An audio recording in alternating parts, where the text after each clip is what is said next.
Jadhavar group of institute.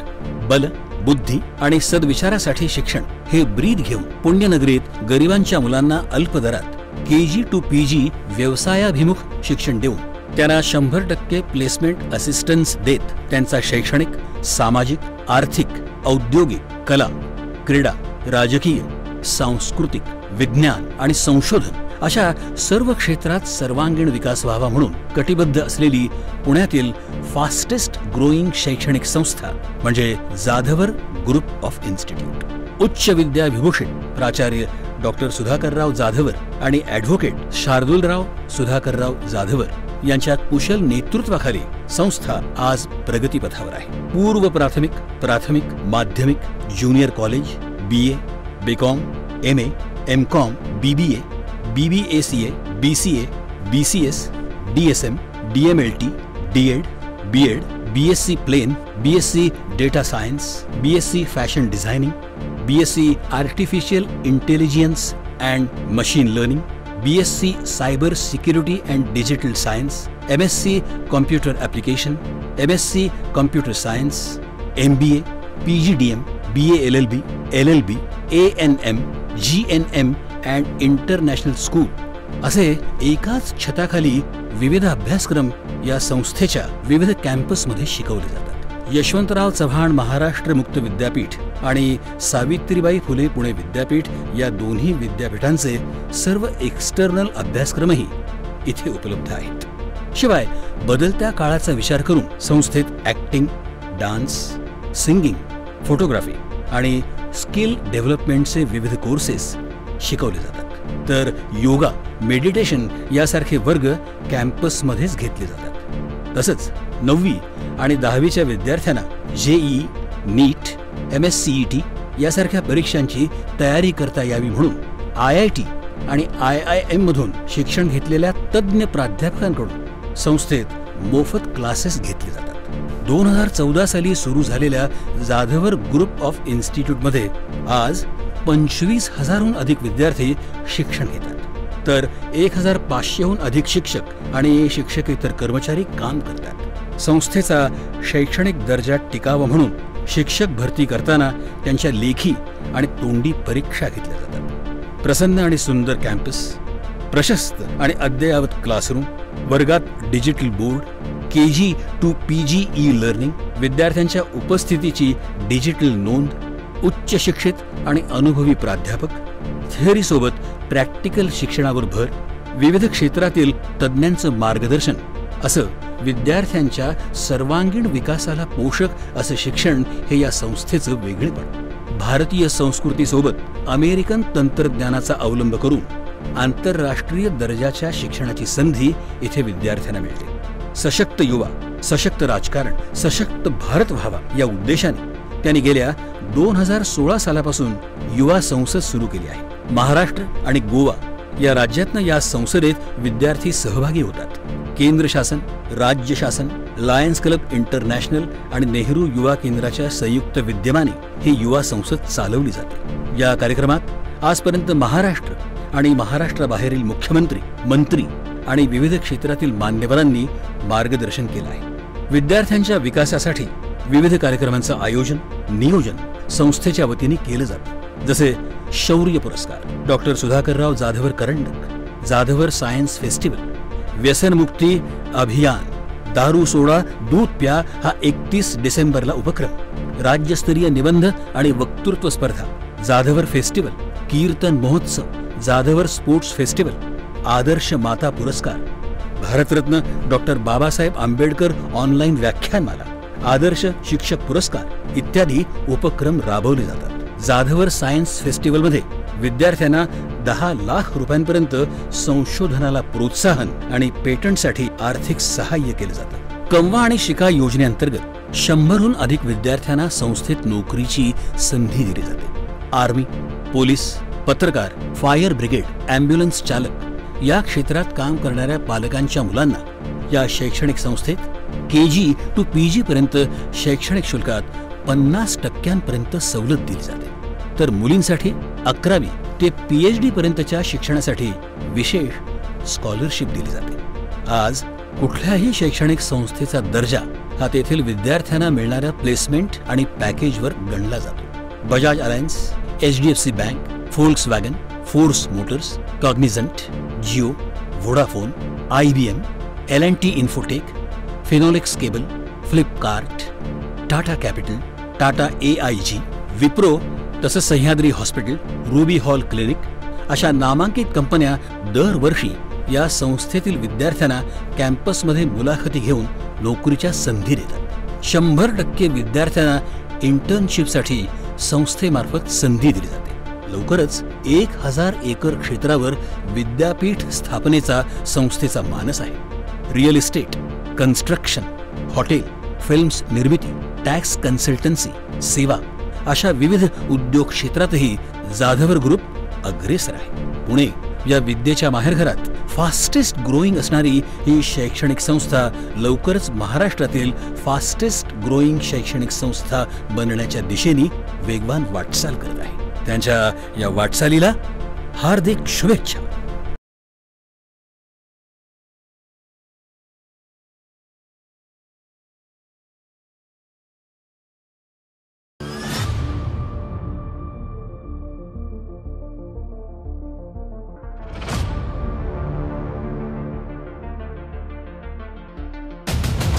जब लेकिन ऐसे नौजवान लड़के और लड़कियां राजनीति के अंदर आएंगे तो देश के अच्छे दिन आने वाले हैं, ये आप समझ लीजिए। युवा संसद युवा शक्तीला योग्य गती आणि दिशा देऊन समाजकारण आणि राजकारणामध्ये अधिष्ठान निर्माण करण्याकरता आणि सशक्त युवा, सशक्त राजकारण, सशक्त भारत व्हावा या उद्देशाने जाधवर ग्रुप ऑफ इन्स्टिट्यूटने 2016 पासून युवा संसद सुरू केली आहे। तरुण वर्गाला काहीतरी ॲस्पिरेशन्स आहेत, ॲस्पिरेशन्स असणं खूप गरजेचं आहे। जर पुढे काही आपल्याला करायचं असेल तर आपल्यामध्ये इच्छाशक्ती असली पाहिजे। ती इच्छाशक्ती आपल्या सगळ्यांमध्ये बघून खरंच खूप अभिमान वाटतो। देशातील लोकशाही बळकट व्हायची असेल तर सुशिक्षित युवकांनी राजकारणात आलं पाहिजे हा विचार घेऊन युवा संसदेच्या माध्यमातून 1000हून जास्त युवक राजकारणाच्या मुख्य प्रवाहात आणण्यासाठी जाधवर ग्रुप ऑफ इन्स्टिट्यूटने उचललेलं हे पाऊल समाजाला वेगळी दिशा देणार आहे। आताच्या राजकारणामध्ये जर का तुम्हाला टिकून राहायचं असेल तर तुमची फेस व्हॅल्यू ही आता आपण स्वतः त्या ठिकाणी क्रिएट करायला शिकलं पाहिजे। जोपर्यंत तुमची फेस व्हॅल्यू तुम्ही समाजापुढे घेऊन ठेवू शकत नाही तोपर्यंत समाज किंवा नागरिक तुमच्यापर्यंत आकृष्ट होऊ शकत नाही, अशी सध्याच्या राजकारणाची परिस्थिती आहे। हिंदुस्थानी ही एकच जात असणं हे अत्यंत गरजेचं आहे। समाजासाठी चांगलं नेतृत्व निर्माण करणं हा महत्त्वाचा उद्देश डोळ्यासमोर ठेवून प्रभावी नेतृत्व करणारे चेहरे युवकांच्या समोर आणून त्यांना प्रेरणा देण्याचं काम या माध्यमातून सुरू आहे। राजकारणाच्या गटारगंगेमध्ये आपल्याला हात घालावा लागेल का घालावा लागेल, पण आज सज्जन माणसं ही निबळत झालेली आहेत आणि त्यामुळं राजकारणामध्ये बांडगुळ नावाच्या किड्यांचा सुळसुळाट सुटलेला आहे। जोपर्यंत सज्जन माणसं निबळतपणा सोडणार नाहीत तोपर्यंत राजकारणाची गटारगंगा स्वच्छ होणार नाही। तुमच्या पाठीशी किती जण आहेत हे मोजण्यापेक्षा तुम्ही किती जणांच्या पाठीशी उभे आहात हे युवकांना कळावं हा विचार युवकांच्या मनात प्रभावीपणे रुजवण्याचं काम या संसदेत विचारांचं मंथन करून केलं जातं। तुम्हाला तुमचं चॅलेंज आणि रस्ता तयार करायचा असेल तर स्वतःच्या दिमागाने चालण्याचा प्रयत्न करा। सारं पैशावरच होतं काय असं नाही, काही गरज नाही पैशाची, फक्त डेडिकेशन, डेवोशन आणि डिटर्मिनेशन पाहिजे। त्याग करायची, कष्ट करण्याची कुवत पाहिजे आणि मलाच पाहिजे म्हणायची गरज नाही। मलाच पाहिजे, मला चेअर पाहिजे बिलकुल नाही, जनतेनं म्हणलं पाहिजे की तुम्ही बसावं। महाराष्ट्र आणि गोवा राज्यातून या संसदेत युवक सहभागी होतात। Savitribai Phule Pune Vidyapeeth, lions club international, rotary club आणि नेहरू युवा केंद्राच्या संयुक्त विद्यमाने ही युवा संसद चालवली जाते। या संसदेत आजपर्यंत महाराष्ट्र आणि विविध राज्यातील मुख्यमंत्री, मंत्री आणि विविध क्षेत्रातील अनेक मान्यवरांनी या युवा संसदेमध्ये विविध विषयांवर मार्गदर्शन केलेलं आहे। आमच्याकडे अडचण काय झाली आहे, मी शिकायचं का तर नोकरी करण्यासाठी। जोपर्यंत आम्ही शिक्षण नोकरीसाठी घेऊ तोपर्यंत आम्ही कुणाचे तरी नोकरच बनू. जोपर्यंत आम्ही स्वतःला घडण्यासाठी आणि राष्ट्र घडवण्यासाठी शिक्षण घेत नाही तोपर्यंत आम्ही मालक बनत नाही. ही पहिली गोष्ट आम्ही लक्षात घ्यायला. तसंच समाजात निस्वार्थीपणे समर्पण भावनेतून उल्लेखनीय कार्य करणारे सरपंच, पंचायत समिती सदस्य, जिल्हा परिषद सदस्य, आमदार, खासदार, मंत्री, मुख्यमंत्री, पत्रकार आणि प्रशासकीय अधिकारी यांना विविध पुरस्कारांनी सन्मानित केले जातं. मध्यमवर्ग काय म्हणतं, नको बाबा राजकारण, आम्हाला राजकारण नको, याचं राजकारण घाण आहे. अरे घाण आहे तर साफ करायला उतरा गटारा, तर साफ होईल, लक्षात घ्या. त्यामुळे माझी तरुण मुलांना ही विनंती आहे, आई वडिलांनी जरी सांगितलं राजकारण खराब आहे तर ते अजिबात ऐकू नका.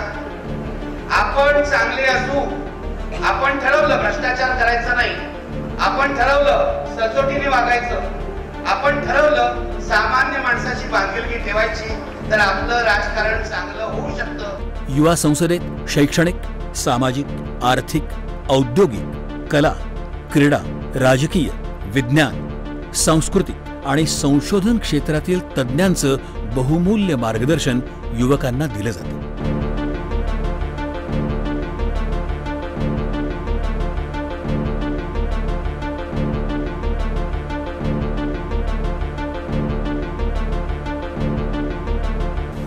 मला माहित आहे की इथं जे देशाचे भावी नागरिक आहेत त्यामधूनच कोणी आमदार बनेल, कोणी खासदार बनेल, कोणी जिल्हा परिषद सदस्य बनेल. मग असं सांगितलं शार्दूल आपले पाटीलने की एक मुलगी याच्यातले एक जिल्हा परिषद सदस्य झाले. विविध सामाजिक आणि राजकीय क्षेत्रातील विषयांवर विस्तृतपणे चर्चा करून संबंधित अहवाल विविध राज्यातील राज्यपाल, मुख्यमंत्री आणि संबंधित विभागाचे मंत्री यांना पाठवण्यात येतो. कि मंजिल मिले ना मिले ये मुकद्दर की बात है, हम कोशिश भी ना करें ये गलत बात है.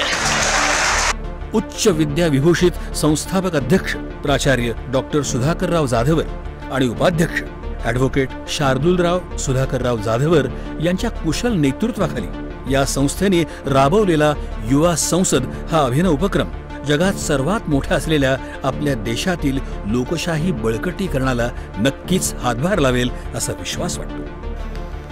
40 वर्ष माणसांमध्ये काम केल्यामुळे डोळे माझे खूप शार्प आहेत, कानही माझे खूप शार्प आहेत, ते पटकन विश्लेषण करतात. त्याच वेळेला मला जाणवलं की खूप गट्स असणारा पोरगा आहे, खूप गट्स असणारा पोरगा आहे. आणि आज इथे शांतपणे सगळं त्याचं पाहता पाहता असं लक्षात आलं की हा खूप मोठा माणूस होऊ शकतो. असा या युवा संसदेचा एका अर्थाने संयोजक आणि ह्या ट्रस्टचा उपाध्यक्ष शार्दूल जाधवर ग्रुप ऑफ इन्स्टिट्यूटच्या या प्रयत्नांना असंच यश लाभत राहो ही सदिच्छा.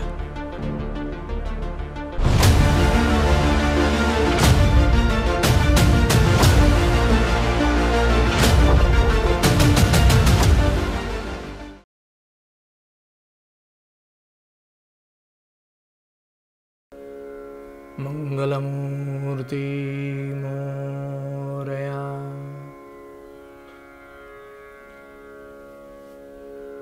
कोणालाही जर आपल्याकडे बोलवायचं असेल तर त्याच्यातली तीव्रता ही त्याला आपल्याकडे आणण्यासाठी कारणीभूत ठरते. तीव्रता प्रगट करण्यासाठी तेवढी आर्तता आपल्याकडे असणं अपेक्षित आहे. आणि आर्त स्वरूपामध्ये केलेली विनवणी त्याला आमच्याकडे आरती असं म्हणतात. भगवान गणेशांच्याकडे पाहिल्यानंतर त्यांचं ते रूप आपल्याला प्राप्त व्हावं आणि निखळ आनंदाची प्राप्ती व्हावी, सुखाची प्राप्ती व्हावी, म्हणून समर्थ रामदास स्वामींनी मोरगावच्या गणेशांच्या समोर दर्शन घेतल्यानंतर त्यांना प्रार्थना केली, सुखकर्ता दुःखहर्ता वार्ता विघ्नाची नुरवी पुरवी प्रेम कृपा जयाची. ही आरती आपण सगळेजण म्हणतो, सगळ्यांची पाठ आहे. पण या आरतीमध्ये समर्थांनी भगवंताकडे मागणी करताना शब्दांची जी रचना केली ती त्या पद्धतीने जर प्रगट केली तर समोरच्याला त्याचा अर्थ नीट कळतो. अर्थात गणेशांना आपण ज्या पद्धतीने बोलतो समोरचा त्या पद्धतीनेच ऐकणार ना. समर्थांनी आरती करत असताना शब्द केला, सुख करता दुःख हरता वार्ता विघ्नाची नुरवी. इथं शब्द किंवा इथं ओळ संपूर्ण केली आणि पुरवी प्रेम कृपा जयाची ही दुसरी ओळ लिहिली. आपण आपल्या स्वतःच्या, मराठीत त्याला ॲडजस्टमेंट म्हणतात, आपल्या स्वतःच्या कारणासाठी आपण वरचा अर्धा शब्द खाली टाकला आणि एक ओळ तयार केली. त्यामुळे सुख करता दुःख हरता वार्ता विघ्नाची नुरवी पूर्वी प्रेम कृपा जयाची, नुरवी पूर्वी प्रेम कृपा जयाची असा शब्द केला आपण. भगवंतही आपल्याशी तसाच पद्धतीने वागतो, कारण आपण त्याच्याकडे मागणंच तसं करतोय. वास्तविक पाहता जो सुख करता आहे, दुःख हरण करणार आहे. आता सुखाची प्राप्ती करून दिलंय, दुःखाचं हरण केलंय म्हटल्यानंतर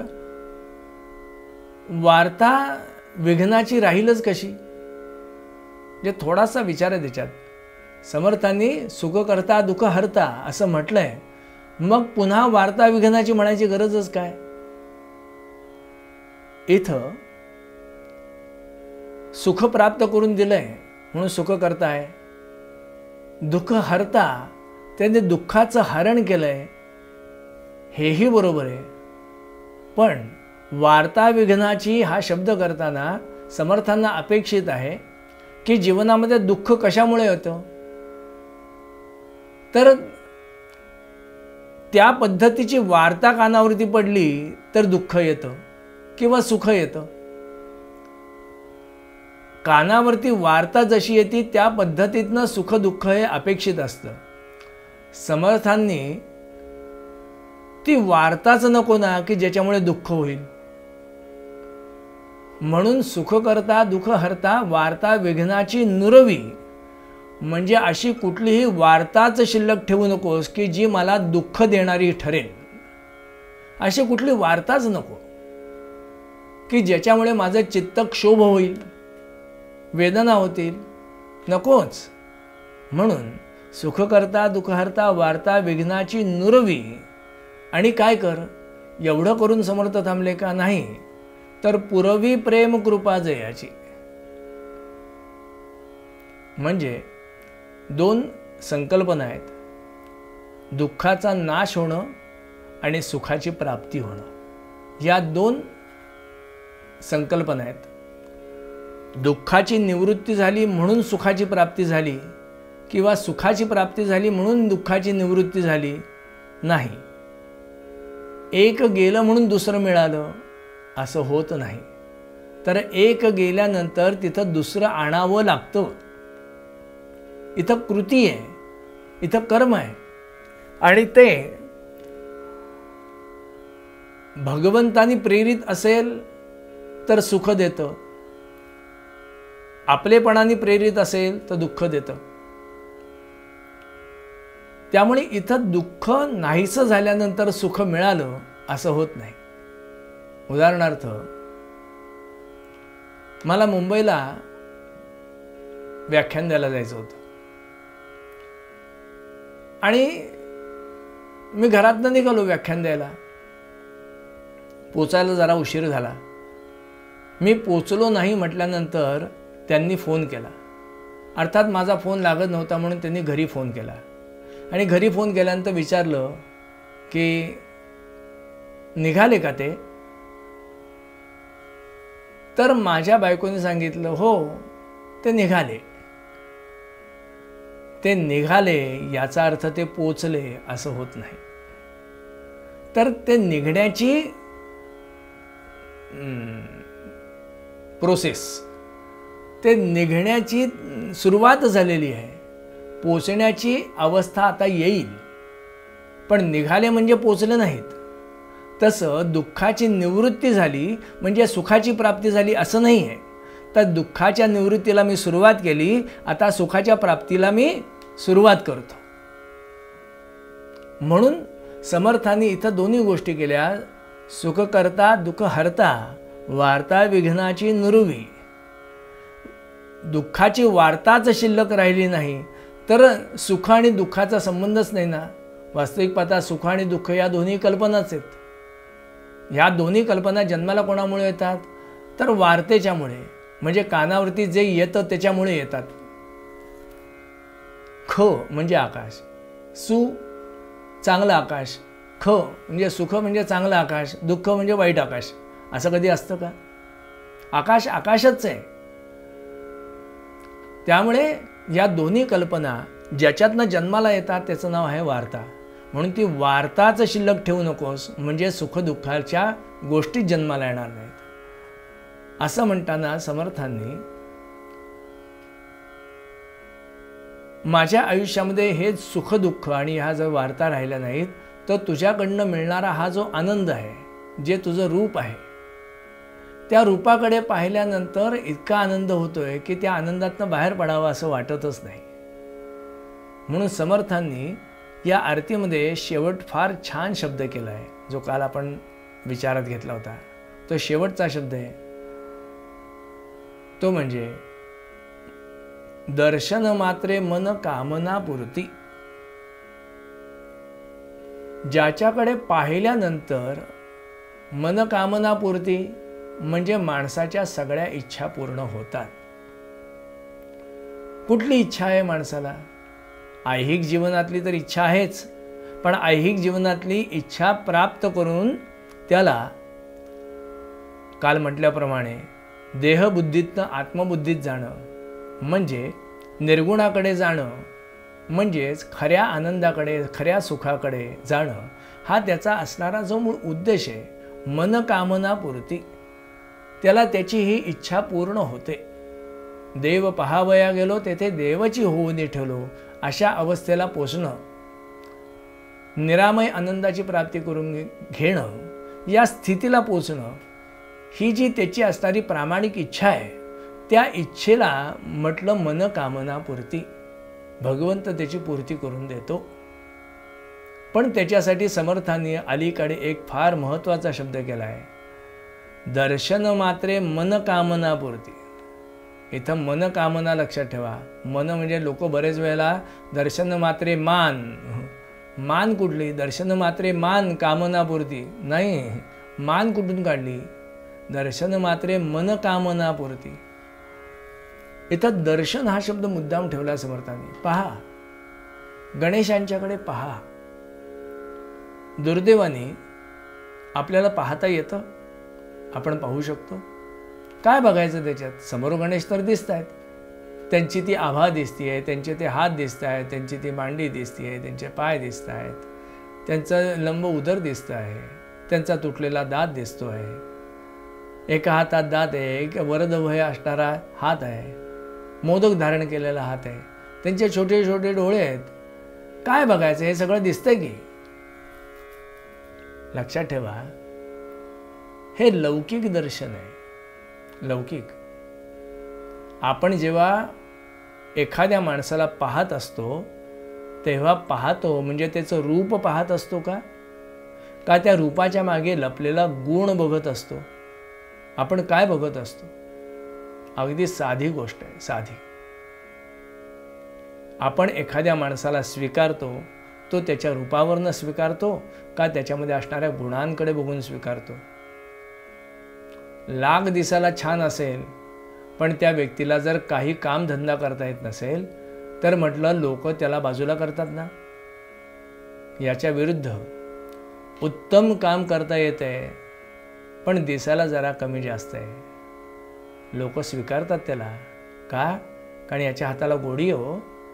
अहो, हा जे काम करेल ते पूर्णत्वाकडे नेतोच, म्हणून लोक त्याच्या रूपाकडे बघत नाही, त्याच्या गुणाकडे बघतात.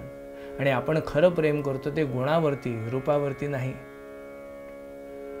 हे जर नक्की असेल, हे जर आपल्याला पटत असेल आणि खरंच जर हे आपण विचारात घेतलं तर दर्शन मात्रे मन कामना पूर्ती. आपल्याला गणेशांच्याकडे पहा, बाकी काही करू नका.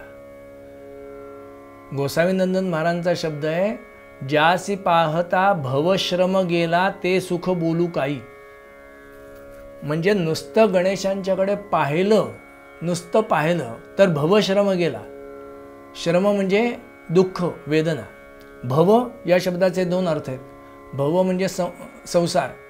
संसार म्हणजे काय? जन्म मृत्यूचं राहाडगाडगं. जन्माला येणं, मरणं, पुन्हा जन्माला येणं, पुन्हा मरणं. जे जे उपजे ते ते नासे, जे जे नासे ते ते पुनरपी दिसे. हे घटिका यंत्र जैसे, याचं नाव आहे संसार. महाराज म्हणतात की हे जन्म मृत्यूचं राहाडगाडगं नुसतं पाहिल्यानंतर समाप्त होतं, म्हणजे मोक्ष प्राप्त होतं. नुसतं पहा. मला सांगा, तिथं वेद मंत्र नको, तिथं कुठली स्तोत्र नको, तिथं पूजा नको, तिथं काही नको. नुसतं पहा. नुसतं पाहण्याचं हे फळ आहे की त्याच्याकडे पाहिलं की जन्म मृत्यूचं राहाडगाडगं संपतं. आपल्याला पाहता येतं का? आपण पाहू शकतो. पाहणं म्हणजे काय? आपण बघा, आपण उघड्या डोळ्याने घरातनं बाहेर पडतो, उघड्या डोळ्याने देवळात येतो, उघड्या डोळ्याने देवासमोर जातो, बंद डोळ्याने नमस्कार करतो आणि उघड्या डोळ्याने पुन्हा आपल्या घरी जातो. वास्तविक पाहता जिथं आपले डोळे बंद असायला पाहिजे तिथं आपले डोळे उघडे असतात, आणि जिथं डोळे खरे उघडे असायला पाहिजे तिथं आपले डोळे बंद असतात. आपल्याला आपले डोळे तेच दाखवतात त्याच्यावरती आपण जे कोरलंय, त्याला आपण जे दाखवलंय तेच आपल्याला आपले डोळे दाखवतात. त्यामुळे बंद डोळ्याच्या समोर जे बघायची इच्छा घेऊन गेलेलो असतो ते न दिसता जे नाही डोळ्याला दिसायला पाहिजे ते सगळं दिसायला लागतं. हा आपला अनुभव आहे का नाही? मग आपल्या डोळ्यांना आपण असंच दाखवा की जेणेकरून डोळे मिटल्यानंतर तेच दिसलं पाहिजे. साधी गोष्ट. आपल्याला पाहता येतं. जर आपल्याला पाहता येत असतं तर तुकोबारायांनी शब्द केला नसता. तुका म्हणे कैचे आंधळे हे जन गेले विसरून खऱ्या देवा. त्यांनी शब्दच केला नसता ना. एक अंधत्व प्राप्त झालेले गृहस्थ मंदिरामध्ये रांगेमध्ये उभे आहेत, दर्शन घेण्यासाठी म्हणून रांगेत उभे आहेत. त्या बारीतनं पुढं चालले आहेत तर साहजिक आहे मागची पुढं त्यांना लोक त्यांना म्हणतायत, काका आओ, म्हटलं तुम्ही आंधळे, तुम्ही तिथं जाऊन काय दर्शन घेणार, तुम्हाला काय दिसणार देव. फार छान वाक्य त्यांचं. ते म्हटले, मी तिथं गेल्यानंतर दर्शन घ्यायला उभा राहीन, मला तो दिसणार नाही पण त्याला मी दिसेन ना, त्याला मी दिसेन. म्हटल्यानंतर मला तो दिसण्यापेक्षा त्याला मी दिसणं फार महत्वाचं आहे. पाहणं, भगवंताकडे पाहता आलं पाहिजे. तुका म्हणे कैसे आंधळे हे जन गेले विसरून खऱ्या देवा. ज्ञानेश्वर महाराजांचा शब्द आहे, अधिक देखणे तरी निरंजन पाहणे, योगीराज विनवणे मना आले ओ माय.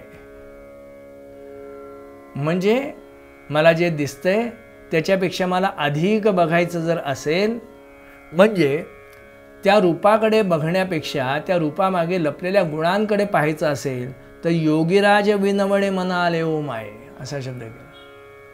म्हणजे सत्पुरुषांचं किंवा सद्गुरुनाथांची कृपा झाल्याशिवाय ते दिसत नाही, याचा अर्थ मला बघता येत नाही असा अर्थ झाला त्याचा.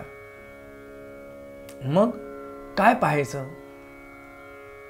पाहणं, मराठीमध्ये पाहणं या शब्दाचा अर्थ खूप वेगळा आहे. एखाद्या सच्शील आई वडिलांच्या पोटी वाईट वर्तणूक करणाऱ्या एखाद्या मुलाचा जन्म झाला. त्याच्या असणाऱ्या त्या गुणांच्यामुळे तो सगळ्यांच्यामुळे दुर्गुणी आहे, त्याला सगळेजण नाकारतायत. पण असं असताना सुद्धा त्याचं चांगलं व्हावं असा विचार करून 4 लोक त्याला जवळ घेतात आणि त्या मुलाला म्हणतात, बाळा कशाला असा वागतो, जरा आई वडिलांकडे पहा. असा वाक्प्रचार आपल्याकडे आहे. जरा आईवडिलांकडे पहा. आईवडिलांकडे पहा म्हणजे काय? घरी जा आणि आईवडिलांकडे बघत बस असा अर्थ आहे? आईवडिलांकडे पहा याचा अर्थ काय कारणामुळे तुझे आईवडील सच्छील आहेत ते पहा. काय कारणामुळे सगळ्या लोकांमध्ये तुझे आईवडील पूज्य आहेत ते पहा. काय कारणामुळे तुझ्या आईवडिलांना सगळी लोक मानतात ते पहा. काय कारणामुळे तुझे आईवडील आज एवढे मोठे झालेत ते पहा. आणि नुसतं पहा नाही तर त्या पाहण्याच्या मागे दुसरा अर्थ लपलाय. तर ते नुसतं न पाहता त्या पद्धतीने वर्तन करण्याचा प्रयत्न कर. याला पाहणं ही क्रिया पूर्ण होणं असं म्हणतात. इथं पाहणं पूर्ण झालं की त्या पद्धतीने वर्तन करणं. दुर्दैवाने या पद्धतीने आपण गणेशांच्याकडे कधी पाहतच नाही हो. या पद्धतीने ज्यांना पाहता आलं ना ते खरोखरीच आज जगामध्ये वंदनीय आहेत. म्हणजे गणेश गणेश गणेश दुसरे कोणी नाही, यांच्याकडे पाहिल्यानंतरच गणेशांचं दर्शन होतं असं लोक म्हणतात. पांडुरंगाचं दर्शन पंढरपुरामध्ये घेणाऱ्या लोकांना आळंदीमध्ये ज्ञानराज माऊलींच्या मध्येच ते दर्शन घडतं का? कारण ज्ञानेश्वर महाराजांनी पांडुरंगाला त्या अर्थाने पाहिलंय. म्हणून पंढरपुरामध्ये विटेवरती उभा आहे पांडुरंग, त्यालाही लोक माऊलीच म्हणतात. आणि त्या माऊलीचं मूर्तिमंत पृथ्वीतलावरती सगुण साकार रूप म्हणून ज्ञानेश्वर महाराजांच्याकडे पाहतात आणि त्यांनाही लोक माऊलीच म्हणतात. याचा अर्थ त्यांच्या देहामध्ये लोकांना पांडुरंगाचं दर्शन घडतंय. या नात्याने त्यांनी देवाकडे पाहिलंय. म्हणजे त्यांनी ते पाहणं नुसतं केलं नाही तर त्या गुणांना आपल्या जीवनामध्ये उतरवलंय. म्हणून लोकांना त्यांच्यामध्ये पांडुरंगाचं गणेशांचं दर्शन घडतं ना. गणेश कसे आहेत? ज्या गुणांच्यामुळे गणेश सर्व लोकांच्या मध्ये वंदनीय आहेत. गणेश अत्यंत निष्पाप आहेत, निर्मळ आहेत, निश्चळ आहेत, निरागस आहेत, निरामय आहेत, निर्गुण आहेत. गणेशांचे हे सगळे गुण बघा तुम्ही. लक्षात ठेवा, हे सगळे गुण आपल्यामध्ये आहेत. आपण त्याच्याकडे पाहत नाही एवढंच, पण हे सगळे गुण तुमच्यामध्ये आहेत.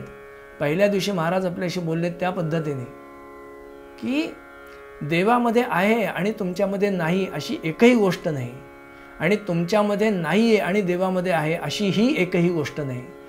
त्याच्याकडे जे आहे ते सगळं तुमच्याकडे आहे.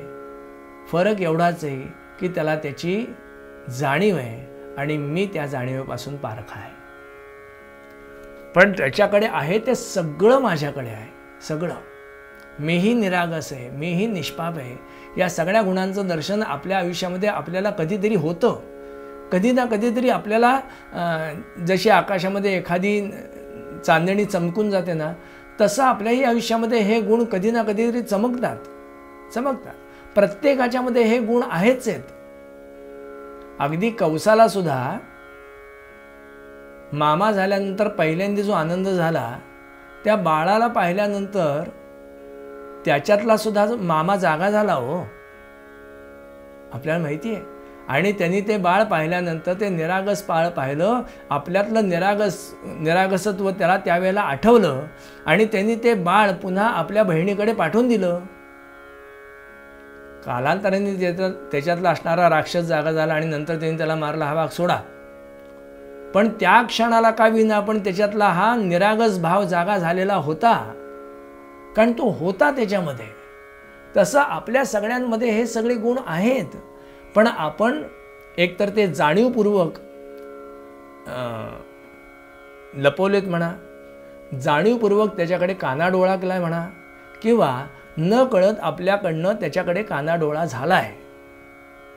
पण हे सगळे गुण आपल्यामध्ये आहेत. गणेश बुद्धीची देवता आहेत. आपल्याला ही बुद्धी नाही असं कसं? आपणही निर्बुद्ध नाही आहोत, आपणही तसे आहोत. पण आपल्या बुद्धीचा आपण वापर नको त्या गोष्टीसाठी करतो आहोत, त्यामुळे आपण निर्बुद्ध म्हणून ओळखले गेलोय. म्हणून दर्शन मात्रे मन कामनापूर्ती. पहा ना गणेशांच्याकडे. गणेश अत्यंत निरागस आहेत, बुद्धी वापरणारे आहेत, विचार करणारे आहेत. बघा, गणेश ज्या वेळेला त्यांचं लग्न ठरतं, म्हणजे ब्रह्मदेवानी रिद्धिसिद्धीचं लग्न करायचं ठरवलं आहे, तेव्हा सगळ्या देवतांना पाचारण केलं आहे आणि अट सांगितली, जो पृथ्वीला प्रदक्षिणा करून येईल त्याला मी माझी मुलगी देणार, असा त्यांनी पण सांगितला. आणि सगळे देव त्या शर्यतीमध्ये पळायला लागतात, गणेशही पळतात. पण गणेश विचार करतायत, सगळ्या देवतांच्यासारखे गणेश पळत नाहीत. गणेश पळायला लागतात आणि मैदान सोडून दुसऱ्याच रस्त्याला जातात. कुठे येतात? ते कैलासावरती येतात. आपल्या आईवडिलांना मनोदय सांगतात, आईवडिलांची पूजा करतात, त्यांना 3 प्रदक्षिणा करतात आणि ब्रह्मदेवाकडे येतात. ब्रह्मदेव म्हणतात, गणेशा, म्हटलं आपण आलात? तेव्हा गणेश म्हटले, ब्रह्मदेवा, मी 1 नाही, मी 3 प्रदक्षिणा केल्यात. ब्रह्मदेव म्हणतात, अरे वेड्या, सगळे देव अजून अर्ध्यात नाही पोचलेत, तू 3 प्रदक्षिणा कशा केल्या आणि या उंदरावरती बसून? तेव्हा गणेश म्हणतात, ब्रह्मदेवा, तुम्हीच लिहून ठेवलेत ना की आई वडिलांना प्रदक्षिणा केली म्हणजे पृथ्वी प्रदक्षिणेचं पुण्य आहे, असं तुम्ही लिहिलं का नाही? प्रसवणाऱ्या गाईला प्रसवत असताना प्रदक्षिणा केली तर पृथ्वी प्रदक्षिणेचं पुण्य आहे, तुम्ही लिहून ठेवलं ना? गणेशा, तुला हे माहिती आहे? गणेश म्हटले, हो, हे जे सगळे पळतायत ना त्यांना सुद्धा माहिती आहे, पण त्यांना त्याचं विस्मरण झालंय. मला त्याचं स्मरण आहे. मी घरी गेलो, आई वडिलांची पूजा केली, त्यांना मनोदय सांगितला, प्रदक्षिणा केली आणि तुमच्याकडे आलो. मला सांगा, आता ह्या गोष्टीतलं विचारात घेण्याचा जरा एकच मुद्दा आहे, तो म्हणजे आई वडिलांची पूजा करून त्यांना प्रदक्षिणा करायला किती वेळ लागतो? किती वेळ लागतो? डोक्यावरनं पाणी 1 ते 1.5 मिनिटं, एवढाच. आजच्या काळात तुमच्या आई वडिलांना तुमच्याकडनं पैसा अडका पाहिजे? काय हवंय तुमच्याकडनं? तुमच्या 24 तासातला 1 मिनिट त्यांना तुमचा हवाय, 1 मिनिट. आणि दुर्दैवाने माझ्या आई वडिलांना द्यायला माझ्याकडे 1 मिनिट नाही. मी स्वतःचे व्याप इतके वाढवलेत की मी माझ्या आईवडिलांना पाहू शकत नाही. त्यांना अपेक्षित असणारा आनंद ज्याची ते अपेक्षा करतात तो मी देऊ शकत नाही. काय हवंय त्यांना? पैसा अडका? दिवसाकाठी मुलांनी 1 क्षणभर यावं, आईवडिलांशी 2 वाक्य बोलावीत, त्याच्यातनं त्यांना जो आनंद मिळणार आहे त्या आनंदासारखा दुसरा आनंद नाही हो, त्यांनाही आणि तुम्हालाही. पण दुर्दैवाने आई वडिलांना द्यायला आनंद मुलांकडे शिल्लक नाही आणि आई वडील या आनंदाने पारखे आहेत. त्यामुळे दुःखाच्या खाईमध्ये आपलं अख्खं आयुष्य जगताय, अख्खं दुःखाच्या. आज वृद्धाश्रमात जाऊन बघा, मोठमोठे माणसं आहेत आयुष्यामध्ये, मोठमोठ्या मजल मारलेली माणसं आहेत, चांगली शिकली सवरलेली माणसं आहेत, पण आज एकच दुःख आहे की आमची मुलं आम्हाला साधं विचारतही नाहीत. मेल्यानंतर आमची विल्हेवाट लावायला तिथल्याच लोकांना सांगतात, त्याला यायला सुद्धा आमच्या मुलांना वेळ नाही. तुमचं घरदार जे असेल तर देऊन टाका, आम्हाला तुमच्या पैशाची गरज नाही. म्हणून तीच मुलं आईवडिलांकडे जेव्हा बोलतात तेव्हा त्या वेदनेपेक्षा दुसरं वेदना या जगात नाही. त्या वेदने एवढं दुःख अजून मोठं कुठलं नसेल. जरा विचार करा, आपल्या आईवडिलांना हा आनंद देणं म्हणजे गणेशांना आनंद देणं नाही का? गणेश या विचारांना जपतात. गणेश अत्यंत निरागस आहेत. मांजरांची पिल्लं मारामाऱ्या करत असतात, ओरबडत असतात, काय म्हणतात त्याला, चावत असतात, सगळं करत असतात. पण ते बघताना आपल्याला आनंद होतो. का माहिती आहे? कारण तीच मांजरांची पिल्लं ओचकारत असतात, बोचकारत असतात, चावत असतात, गुरगुरत असतात, पण दुसऱ्या मिनिटाला भांडण विसरून एकमेकाला चाटत बसलेले असतात. अत्यंत निरागस निष्पापतेचं हे दर्शन आहे. म्हणून आपण क्षमामाण होतो का? कारण आपण तसे आहोत. आपल्यामध्ये हे गुण आहेत. जरा ह्या आपल्या गुणांकडे बघा, जरा ह्या आपल्या गुणांकडे लक्ष द्या आणि त्याला कसं आपल्याला वाढवता येईल, त्याला कसं फुलवता येईल विचार करा. बघा, तुम्ही साक्षात आनंदाची मूर्ती आहात. तुम्हाला साक्षात त्या आनंदाचं दर्शन जसे गणेश आहेत तसंच तुम्हाला होईल. का?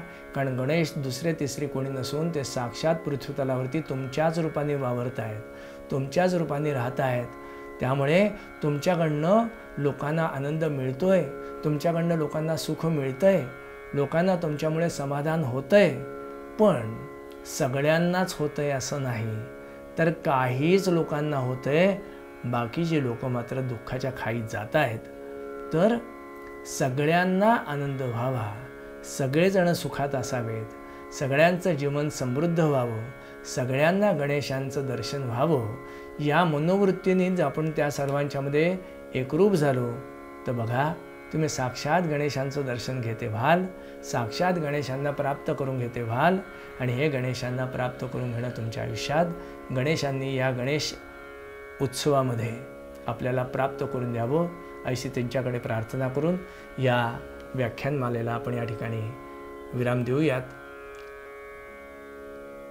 जाधवर ग्रुप इन्स्टिट्यूटने हा जो कार्यक्रम आयोजित केला, त्याचे पदाधिकारी, त्याचे असणारे व्यवस्थापक, त्याचे प्रमुख, या सर्वांनी आपल्या सर्वांपर्यंत हा विषय पोचवण्याची जी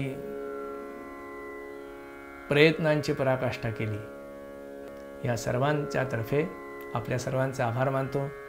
या सर्वांच्याकडनं झालेली ही सेवा आपण गोड करून घ्यावीत आणि आपणही आनंदी व्हावं आणि समोरच्यालाही आनंद द्यावात अशी प्रार्थना करून या व्याख्यानमालेला विराम देतो. मंगलमूर्ती मोरया.